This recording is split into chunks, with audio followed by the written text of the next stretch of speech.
be quite honest with you, man. I think right now with rap music, I hope it would take a better turn right now. I feel like it's in a dark place. I think a lot of times we're chasing numbers now, and I think the rap that's being pushed, it lacks a sense of purpose and morality, right? It's more strictly for entertainment and number and shock value. Right. All right, guys, he's back. We got Mario Canon. Thanks for coming on, man. Thanks for having me, Sean. You've been taking a little social media break, right? Yeah, just a little bit. A little spiritual journey. Yeah, man. Sometimes too much of anything can be bad, right? So you gotta have balance in life, man. That's what life's about, balance. And sometimes, man, I see a lot of stuff coming through the timeline. I'm like, oh man, let me take a break. Let me replug back into reality. Yeah. So and let's get that real love, And sometimes it's not attached to the phone or any of these social media programs. So, right. Because you're playing in the celebrity space, the acting space. Yes. So you kind of got to be on top of it, but at the same time, it gets too overwhelming sometimes. It can be, especially being in Hollywood now a lot, and being around and seeing things that a lot of people might not see on the outside, especially, where I'm from in the Midwest region. They don't get to see what I see, so it can be a bit overwhelming. Right. Yeah. Now, you mentioned you came from some auditions. So when you're auditioning for these roles, what's kind of the feeling you get? Do you feel like a lot of the roles are predetermined? Yeah, because a lot of times they're going to typecast you if you don't have a household name as of yet, right? And I've done some great things in the music industry, and I've had some nice runs in the acting realm. But until I get that Denzel Washington, that Michael B. Jordan stakeholder, I'm going to be typecasted a lot of times. But it doesn't bother me. What's typecasted mean? So I'm going to be casted for what I look like. Okay. So when they're going to give me a role, I'm going to play the role of the swole guy. Sometimes, a lot of times, the thug guy, the handsome guy. Not to say I'm all that. I'm just saying that I get typecasted. Yeah, I don't know if you know Dane DeLegro, but he's like 6'11". He played Predator. Wow. And he always gets casted villain roles because of that. Yeah. He's so tall and like scary looking, I guess. Yeah, I get the rapper. Well, you gangster. are a rapper. So. I am a rapper, so So that was one of my first roles, was a rapper on Empire. So. Nice. You still rapping a lot right now? Yeah. Actually, I'm doing rock. I got some rock coming out, like a rock rap mixture. Nice. So a lot of live instrumentation. I've been experimenting a lot with the different sounds. So I had a great run. I had some tracks. I dropped videos with like Inali Choppa, Montana, Busy Bone. I even got some music with some other actors too, like Horace Hawk and some Chicago PD and all that. So, that's cool. What do you think of the current state of rap music? It's gone through a lot of evolutions. I'll be quite honest with you, man. I think right now with rap music, I hope it would take a better turn right now. I feel like it's in a dark place. I think a lot of times we're chasing numbers now, and I think the rap that's being pushed, it lacks a sense of purpose and morality, right? It's more strictly for entertainment and number and shock value. Right. And as before, I feel like the music industry and the rap genre had more of a cause. You talking about like Public Enemy and KRS-One. Back in those days of Tupac, those guys had messages behind. Even though they had their gangster side, there was a balance, right, where they had a statement and a mission of what they were trying to deliver. Right. Now, there's so many diss tracks going on.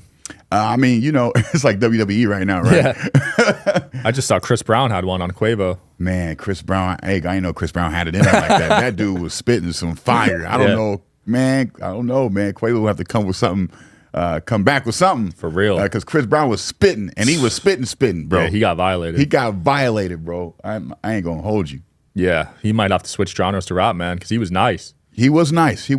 And the Chris Brown is an incredible talent, so he can hoop too. Yeah? Yeah, I seen him hoop. I seen him hoop highlights. I need to hoop together. Oh, wait, yeah. I saw him in the celebrity basketball league, the Crew League. Yeah, I think he be dunking. Yeah. You need to hoop with him. Yeah, I'm down. I need to hoop with you, too. You need to hoop. I'm ready. You still be balling? Or? I still be balling, man. Even though I'm kind of bigger now, I still got the crossover. All right. Yeah, I still can, get You played college? I played at University of Illinois in Springfield, and then I redshirted. So, because I was a knucklehead. But I played all my life. Yeah. Did you get in a lot of trouble in college?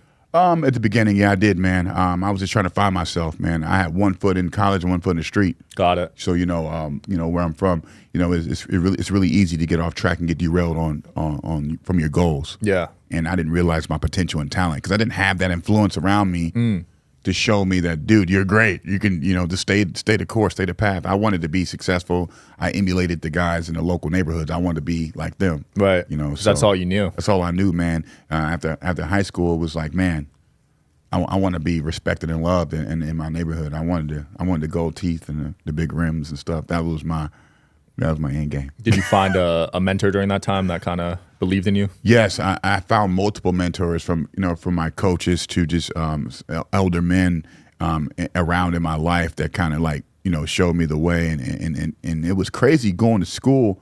I had transferred schools and started going to school like in Bloomington Normal at like a ISU in Heartland, and what I learned, I got to see like households, my culture, like black households that had a mother and a father and they were successful. I wasn't used to seeing that on that scale like that, and I was learning that I switched my whole style, bro. Like it was crazy.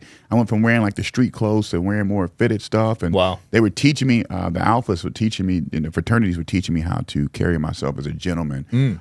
So one of my best friends to this day is DeAndre Tillman. He was an alpha that took me in. He's a lawyer, and I was rough, bro. Like, I was going to the parties, the college parties. I had, I was ready for beef. And they're like, no, dude, we're ready for chicks. But I was so used to like people like trying to try me, I had this complex, man, coming from where I'm from. But I didn't realize, man, it was so much more to life. Wow. There's two types of drunk. Some people throw hands when they're drunk. I had a couple high school friends do that. Yeah. I had to leave them behind, man, because that's too much of a liability for me. Yeah. I don't even drink, man. I haven't had a drink of alcohol in 3 years, man. Wow. Yep.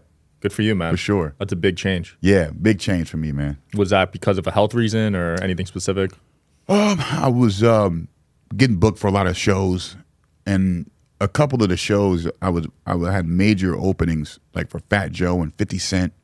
But I wasn't focused, and the alcohol allowed me to miss some of my set times because I was so intoxicated. Damn. And I broke down after one show and sat in my car, and I was sitting with my bro Ruben, and I sat in the car, and I said, "Man, I quit. I don't want to do this no more." He's like, "Bro, you're doing great, man. You just," he said, "Man, you gotta stop drinking so much." And I was like, "I'm just gonna quit."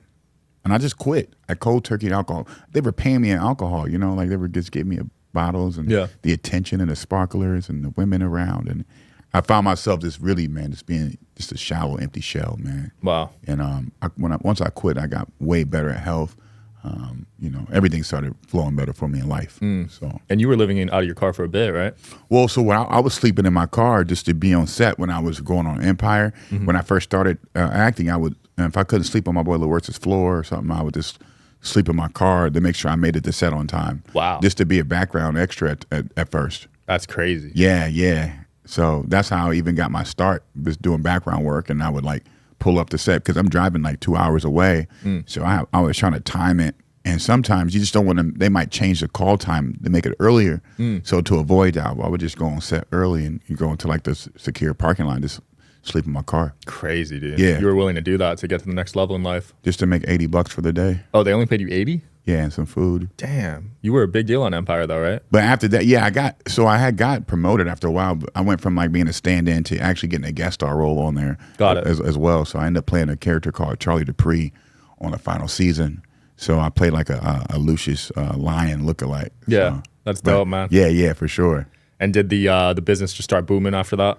It allowed me to do like guest appearances. The music picked up. People see me. I was on national TV. So I started to get a lot of recognition. And I actually appeared in they had me in one of the commercials for the new upcoming episodes. So I used that to my advantage to generate more business. So, nice. Yeah. That's cool. Definitely picked up after that for sure. That's when I got a couple famous features after that on music. That's when I collaborated with NLE Choppa. I had a Busy Bone. Me and Montana was working more. It was crazy, man. It was good. Were you able to control your ego during that time? Yes and no. Because I come from humble beginnings, I had that. But then I also had that chip on my shoulder like, look, you don't know what I've been through. I'm the man. I deserve this. Right. But I was just getting started. I hadn't even scratched the surface yet. I didn't even know like there's so much more. I got so much more work to do, So there's always more work to be done. So when you think you got it, man, God can take that away from you like that. Wow. So yeah, that's an important mindset to have because I think some people get comfortable and it doesn't last forever. Man, you get comfortable, you get broke. Bars. Facts. Real talk, man. Real talk. Yeah. So- are you mainly focused on music or acting, or do you kind of 50-50 it? Honestly, man, I 50-50 it a little bit, but I'm leaning more towards, I just love creating, right? And the music, because I have more control over that. And then also, too, man, I'm getting into coaching and speaking spaces. So I go to schools and tell them my story. I'm speaking to universities and high schools right now. And so I'm really working on my coaching program, which I'll be answering people's DMs and Instagram. And I'm starting to formulate and build that and help people progress forward in life. Because what I'm noticing now is a lot of people lack structure and discipline, and they need a plan. And because they're just out here and they're just watching all the stuff on Instagram, but they don't have a plan. Yeah. And so I'm here to provide that. I love that. And you met one of the top coaches in the world, Andy Frisella, right? Yeah. I met, so not only as a first form athlete, but I actually got to work with him and Bradley as well. And so I met Bill Walsh. Like, I get to meet all the big guys. And Nice. it's been really, really cool to work alongside these folks. So That's massive. Yeah. Those are 9-figure guys. yeah, and that's the proximity I want to be around. There's power in proximity, and I always tell people that, like, man, get uncomfortable, man. I want to be the brokest in the room, not the biggest in the room. Get out of your comfort zone, man. Let's go. I love that. Let's go. Yeah, I think your story is so relatable, right? Because growing up, you didn't have money, and a No. lot of people are like that growing Yeah. up. You turned it into something big. Yeah, for sure, man. My mom did what she could. I'm not saying we were just dirt poor. I'm just saying I grew up in a rough neighborhood. Didn't have a whole lot. I thought we had it all, but once I realized on the grand scheme of things, like, man, it was tough. I lost a lot of people, and coming up in this game, man. I seen Damn. a lot of death, man. And I carry that with me, man. And I use my family that I've lost as a motivation and a reminder that I'm still here for a reason. You understand? So that's where I'm at. That's scary, man. Yeah. Were you really fearful of death growing up? Yes, especially after high school, because I was leading a double life, and so I had 1 foot in school, 1 foot in the streets. Yeah. And so because I was trying to find myself, man, just being accepted. I'm not a gangster. I wasn't a thug, but I'm in these positions and in these environments where I have to portray a certain image Right. to not be taken advantage of. Wow. You see what I'm saying? Yeah. So a lot of people are in positions because they're in that position because that's where they're at. But that's not who they are. You see what I'm saying? Yeah. But they got to survive. Right. You know what I mean? And so you'll see that in a lot of guys, and I see a lot of men who just want an opportunity to be in a different environment so they can truly be themselves. And once I escaped that environment, I got to actually break that ceiling and actually start to become the man who I'm becoming right now. Right. So- That's good to get your perspective on things, because you rarely see that, right? Yeah, you don't see it, man. And I can't tell you how many funerals I've been to. I can't tell you how many people I lost. Wow. You know how many names I got tattooed on me, man. And I think about them every day. And I thank God, like, man, He loved me. Every time I wake up, I think God loves me. Wow. So your religion's played a big role in your life? My faith. Faith? My faith, man. I don't like the word religion to me because religion, I feel like a religion in America is more of a business now. Right. But my faith, yes, for sure. Strong, bro. Strong. I think it's important to have something you believe in. Yeah, for sure, man. You got to believe in a higher power, for sure, to keep you going. 100%. I went through a weird atheist phase growing up. I did too. You did too? Yeah, I went through that, man. Because if everybody around you dying that you love and everything you touch dies, you stop believing after a while. You get numb. You get numb, man. How many times you gonna hear the good die young? Like, what? That doesn't make sense to me. Yeah, I don't like that quote. I hate it. I hate that quote. Yeah, nice guys finish last. Yes, and I find that to be pretty accurate, right? Yeah, I mean, You do? Yeah, oh yeah. You know, for me, it's more about just having discipline. Everybody's getting motivated, right? You're motivated, but motivation is temporary. You're not always motivated. You don't want to get up every morning, do you? Some mornings you're like, man, I'm tired. Bro. Sleep in a bit, yeah. I want to sleep in, bro. I'm not feeling this today. But you got the discipline to go. So I like discipline as a constant more than motivation. I feel that. Yeah. You working 7 days a week right now? 7 days, bro. 7 days, man. Plane to plane, city to city, where I gotta be. Let's go. You're locked in. Let's make it happen. So you're sacrificing a bit of your personal life right now? All the time. I don't look. I miss on holidays and all types of things because I try not to be a consumer. I try to be a provider more because I feel like God has me here as a sacrifice to give to everybody, to give to you all, and to be a motivational. Yeah, because you're going to be able to inspire millions Millions. with your story. Yes. for sure. Especially you having me, man. Absolutely. This is the first step. Yeah, this is the first step right here. So I can't wait to see where you go from here, dude. yeah, man. Listen, man. This is all about just staying consistent, persistent, and being accountable. That's what it's about. Yeah, that's the sacrifice I had to take too. Yeah, 5 years straight, 7 days a week. How long you been doing this? Well, the pod a year, but I've been grinding for nonstop since college. Yeah, and I got gray hairs. I'm 27. Where you from? I'm from Jersey. You from Jersey, bro? Yeah. What part? Northern. I went to Rutgers. Bro, I went to Newark, New Jersey for a basketball camp one time. Oh, yeah? Seton Hall? Yeah, that's where my girl went. Word. So I hooped there back in the day, man, and I was in high school, and I got to play against like J.R. Smith out there. Nice. I had my best hoop times out there. I heard he was filthy in high school. Bro, he was ridiculous, bro. This dude was coming across half court shooting threes, and he was a beast, man. But yeah, I like Jersey. I like New York, and I didn't know how close they were. I just had a summer out there, dude. I did a few shows out there in like Brooklyn and stuff. And I was like, man, they like right across the street from each other. Yeah, Jersey's close. Jersey's a family state. It's a good state. What brought you here? Business, dude. Jersey's a good state, but not for entrepreneurs. Yeah. So if you have a 9-to-5, want to raise a family, great state. But if you want to grind and pursue entrepreneurship, you need to be in Cali or a major city. That's how the Midwest is too, right? Like where I'm from.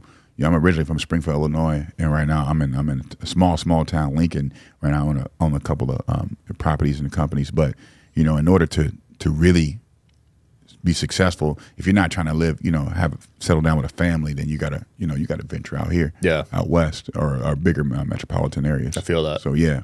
Is family like starting one something you put to the side for the business? Well, I have 2 kids right now that along the way, but. As far as me, settling down, yeah, I mean, I'm pretty much sacrificing.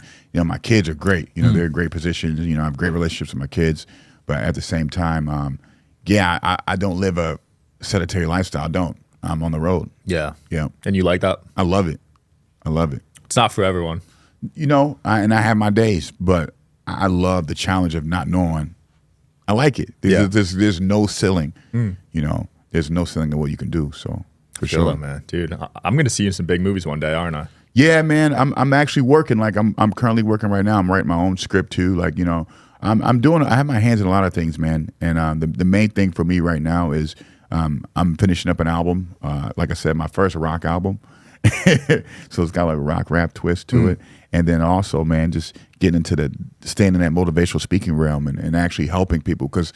My biggest return on what I do is inspiring people. It just gets my blood going. Like when I'm able to help somebody change their lives and change their trajectory, it really inspires me to do more. I love that. Yeah. Project Block Party. What's going on with that? Block Party. So what I'm doing with Block Party right now is I'm bringing the Black and Latino communities together through music and celebration.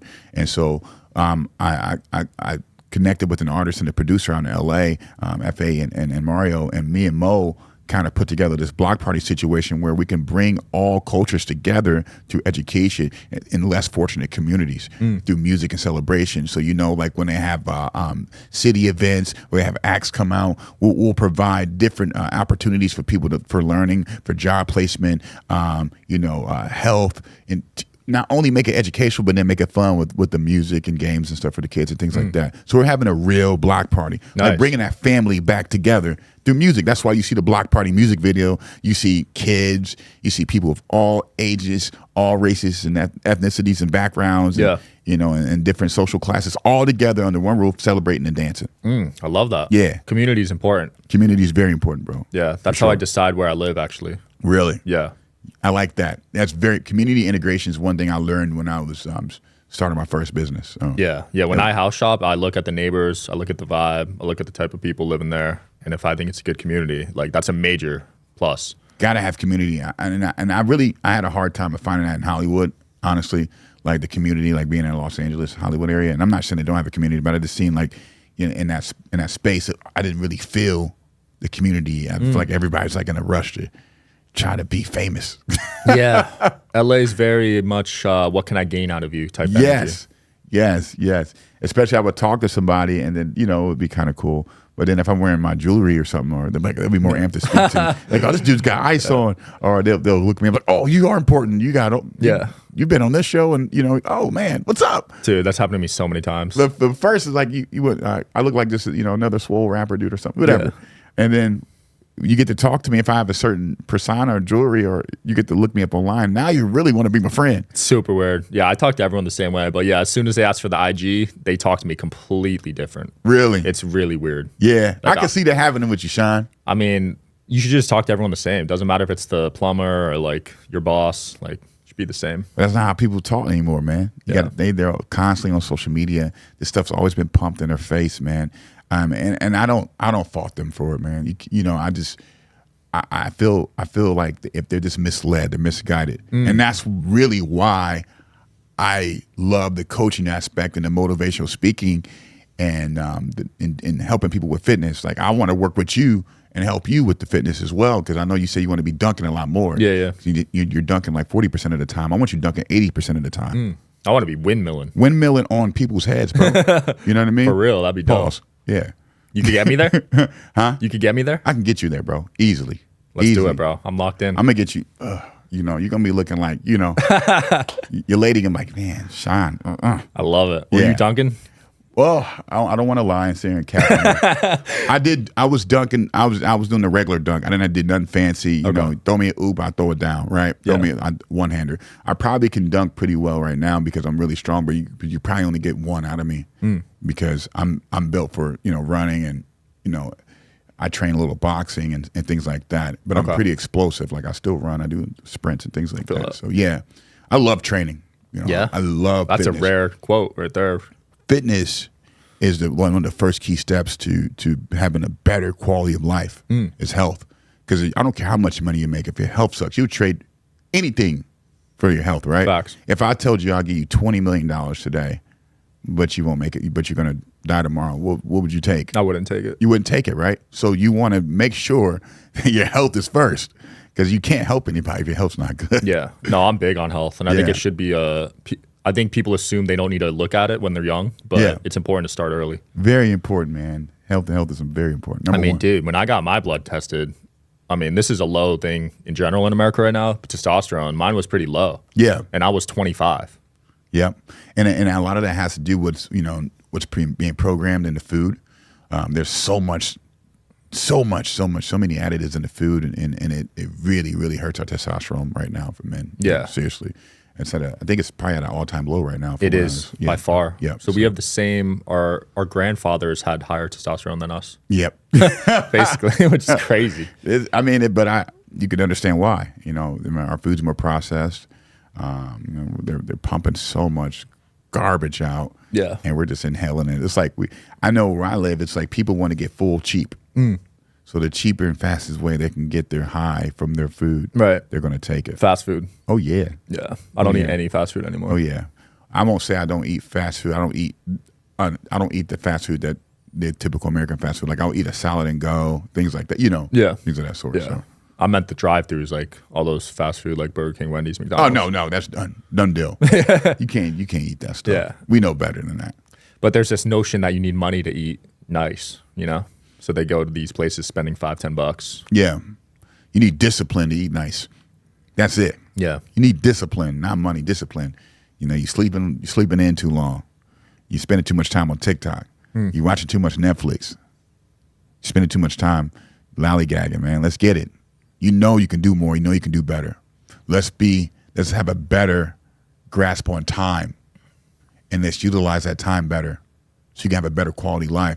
So you'll have more time to do things that you want to do and things that you thought you never could do. Right. Because a lot of times people lack confidence. That's why they spend so much on different things to outshine that, to try to, it's like a cloak, Yeah. So I went through that growing up. Did you have some confidence issues growing up? All the time, man. I got beat down. I was, I had definitely a confidence issue, right? And I would try to overcompensate with whatever it was, whether it was my gold teeth, whether it was the rims on the car, whether it was the tough bravado, acting macho, or, the women, whatever I could do, the alcohol, the mask it, I would do that instead of just attacking the problem. So it was much easier to make an excuse to, I'm that way because I drink, instead of just owning it, right? Yeah, I think me not having that father figure growing up, I think played a role into my issues. But I was so shy growing up, dude. I was so scared to speak out. Really? Yeah, for real. Even in sports, like I was always one of the most talented kids, but I just was scared to speak up and be a captain, be a leader. So you grew up without a father as well? They got divorced when I was like 10. Yeah. Yeah. So I saw him a little bit, but you still talk to him? He passed away. I'm sorry to hear that. Yeah. Bro. But yeah, that definitely played a role. And a lot of people are growing up without fathers. So. Yep. And that you need that structure, right? So I had that same issue, right? I had men in and out of my life, but I didn't have a father. I met my father kind of later in life. Me and him are cool, like, Nice. He's a cool dude, man. But we don't talk every day, but my father's cool, man. He's got his family and stuff. And, yeah. You seeked him out, or he seeked you out?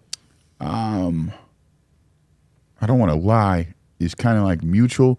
I always had a relationship with a sister, my Aunt Sherry. She's a pastor, and I didn't know why this lady was always wanting me to come over her house. It was weird. And I know this sounds crazy, because my mom was like, "Oh man, my mom was kind of protect me and shield me from the situation." Yeah, and she always would tell me like, "No, that's just that lady loves you," but she didn't tell me like, "Well, that's my father's sister." Whoa, you see what I'm saying? And you didn't know. I really didn't know. Wow. And then she would tell me like, well, your dad's my brother. And we're like twins, bro. Like, it's crazy. And I'd be like, no, my dad's dead. My mom told me my biological father passed away. But she was protecting me. It was a protective mechanism. She was trying to protect me from the situation. But yeah, I never knew until like later. I was like, finally got to start to talk to him. I'm like, man, this guy's like the same as me. Like, this is my dad. Wow. And then I got sisters and things like that on my dad's side. Oh, so you had no idea? You had a whole other family? Yeah, I got a whole family. Like they're pretty well to do as well. Actually, like I could have probably benefited from that growing up, but but now I'm benefiting from it. So did that cause some issues with your mother, like some arguments, stuff? No, I'm a pretty level-headed guy, man. I understand, right? Everybody has their reasons, and I'm still here, and I'm healthy, and I'm thriving, and she's doing well, and so we get an understanding, and we move forward. I don't really dwell on what happened, what could have happened. Let's focus on mending the situation. Let's build together now. That's a great mindset, man. Because a lot of people get stuck in the past. Yeah, I'm not one of those rappers or one of those guys. Grew up without my daddy. I'm not dissing this. I'm not dissing my dad, and I'm not going to diss my mother. We're going to work on building right now what we got and move forward. Living in the present, right? Yeah, I'm living in the present and the future, man. I'm trying to prepare, and so I have a son and daughter, and I'm trying to show them, how to be logical, methodical in their approach, in their thinking, so they can continue to grow. I love that. You set goals? Set goals, man. Every time, man. You got your 90-day goal. You got your year goal. You got your 10-year goal, 5-year goal. I have so many goals, and I'm not saying I reach them all, but at least I might crush it. Yeah. But at least I have something I'm working towards.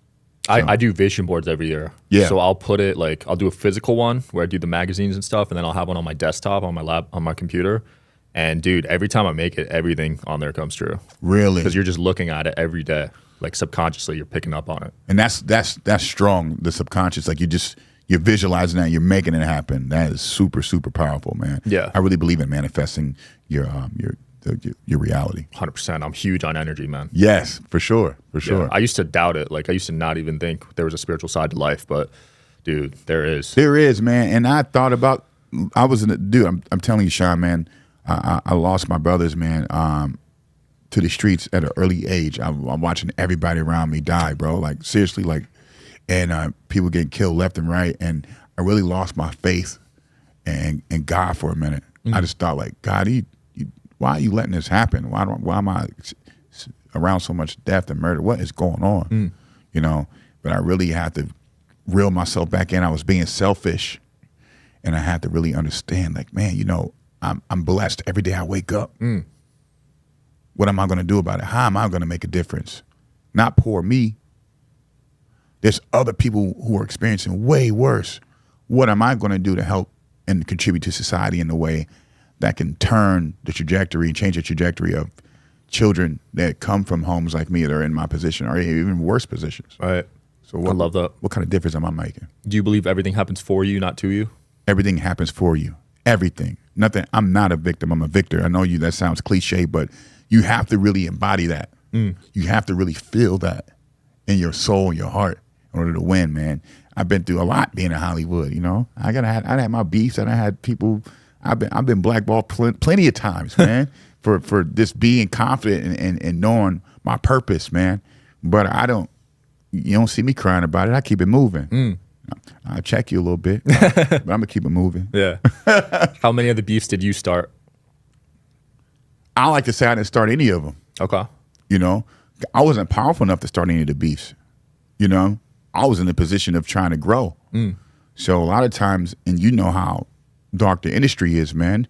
If you even appear to be a threat to someone in their position, they're gonna make sure you ain't getting to the next level because there's a lot of gatekeeping, man, that goes on in Hollywood, man, in the entertainment industry. I mean, I experienced it on so many different levels, man. And as just a background extra, I experienced gatekeeping, right, for sure. And that must be frustrating because you know you have the talent. You won awards for acting, and you're not getting the roles because of these gatekeepers. Yeah, or I'll get the role and they'll take it from me because one of the gatekeepers like, how'd he get in here? Because I'll see through the cracks because talent is talent, right? And so, you know, when you're booked by an agent, sometimes you'll get booked for something and then somebody else that doesn't particularly want you to be in a position like, hey, get him out of here. You know, I don't want him here. Yeah. How'd he get in? I thought I got rid of him. I'm that little pesky flea and fly that keeps finding a way to get into the room. Yeah. You know, because no matter what you do, you can put my food in the dark. I'm gonna find it, baby. I'm gonna find it. Do you think they're scared of you because you speak your mind? Most actors, I would say, kind of just follow the script and they don't really have a personal brand. No, I think they're scared of my heart because I'm genuine. And they know that I got to this position by genuinely grinding and having a good heart. I'm not saying I'm perfect, bro, but I know that the fear comes to the guilt too. If I know I did something wrong to you and I know I wronged you, maybe indirectly, and you keep coming through the cracks, I don't want you coming on no Sean Kelly podcast talking about it. I don't want you coming out because then you're going to expose my true character. Right. You see what I'm saying? Yeah, yeah. I got to keep this dude away. Keep him. He need to do something else because if he reaches the light, and I'm not the type of guy that wants to do that, but I know controversy sells. But I'm not the type of dude that wants to put people on blast. But also, I'm going to speak my truth as well. Like I'm not going to because these kids need to know, and people need to know what really goes on, right? So they can prepare themselves. Yeah, because a lot of these kids want to become actors, and they think if they have the talent, they could do it. But there's a lot of politics behind the scenes. Yeah, you never want to meet your idols. Sometimes meeting your idols will it's heartbreaking. Did that happen to you? Yeah, it did. Damn, it did. Yeah. I could see that because you paint this persona from what you see online, and you think they're just on another level, and then you kind of get let down, right? You meet a man, and you're like, "Damn, man, I don't even want to listen to you. I don't want to watch your movies no more. I don't want to listen to your songs no more." Because now it hurts me to even look. And I'm like, man, you're not a nice person, bro. Yeah, for me, it's like just being genuine, like you said, like just be yourself. Yeah. I hate when people put on a mask or a persona. I'm not saying you got to be perfect, man. I'll probably maybe pissed off a few people who have done some things, but you can come to me as a man, or I'll admit when I'm wrong, when I've done something wrong, because I don't plan to be perfect. I plan to mess up even after this show. Yeah, I'm gonna make some mistakes. That's what makes me human. It's important to own up to it. That's the difference. Most people won't admit. I'm rocking with it, baby. Yeah, I'm rocking with it all day. I love that. I'll hold it. I wear it with a smile. That's why I can't stand politics, because they'll never be like, I made a mistake. Yeah, politics is crazy, man. I try to get it. That stuff is tricky.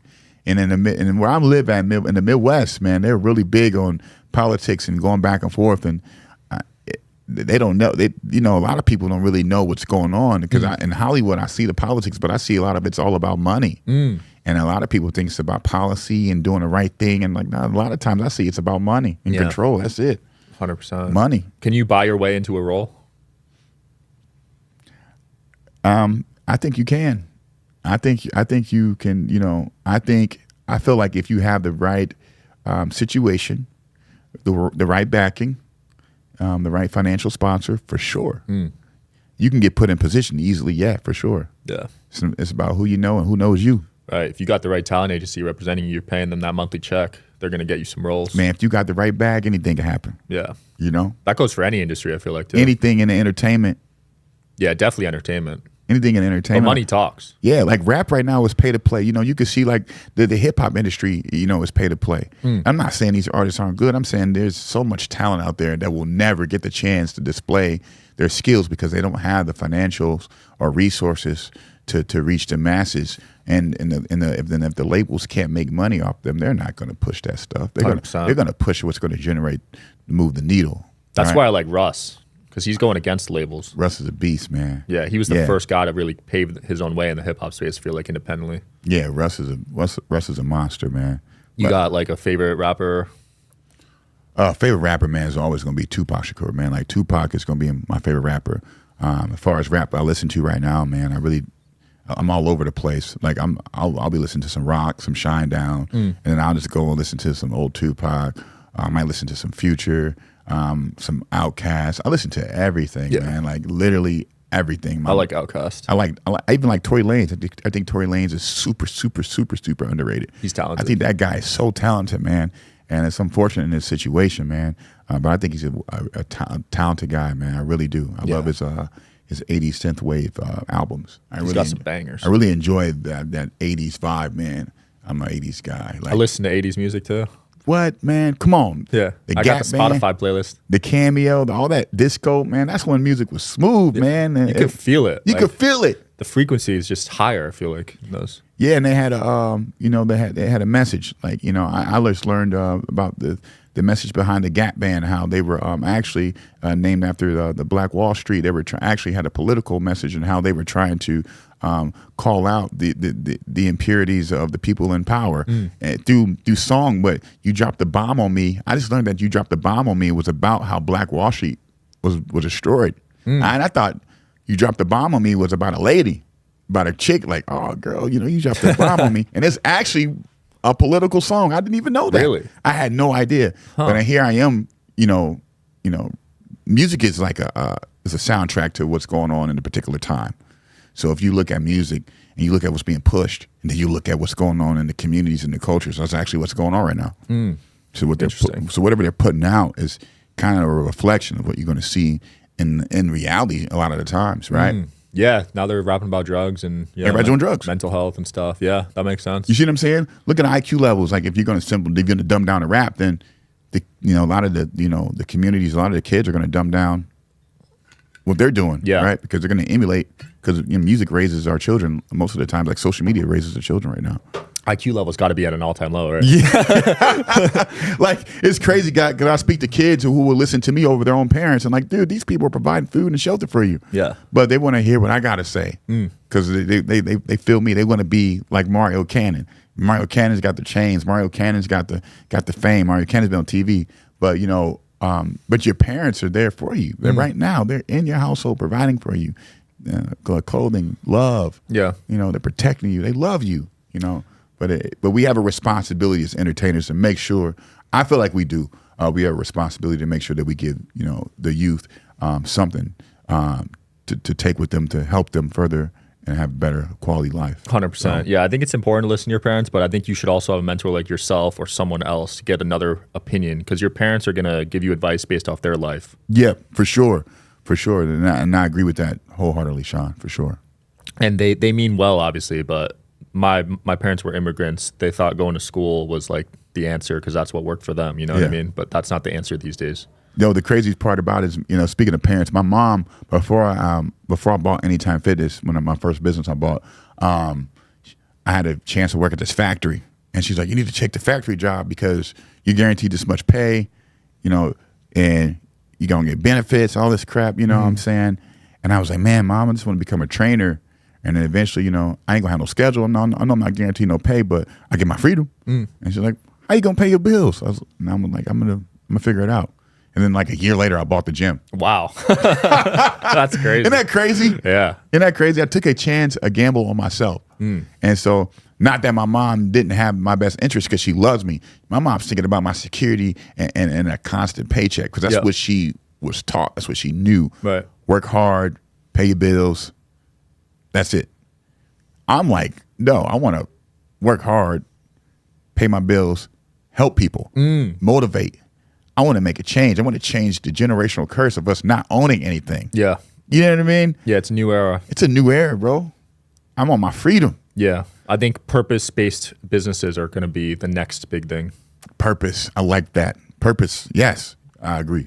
I mean, just think about our lifestyle and how much we love it. I mean, it took us some time to get here, but the money's decent and we feel so good because we're inspiring people. And I tell people all the time, man, you know, a lot of times because they see me in LA and Hollywood, like, what is rich to you? Like, you think that a lot of these people are rich? They're not. You know, it's better to be wealthy in health and life, because you can buy all the stuff you want, man. But it's not going to change how you feel inside. Like, you got to really, really have a purpose. Yeah. Once you got your purpose, and all the other stuff is going to come. 100%, dude. Come. Yeah. That materialistic stuff, it's a phase, but it's not here to last. I've had it all, man, lost it all.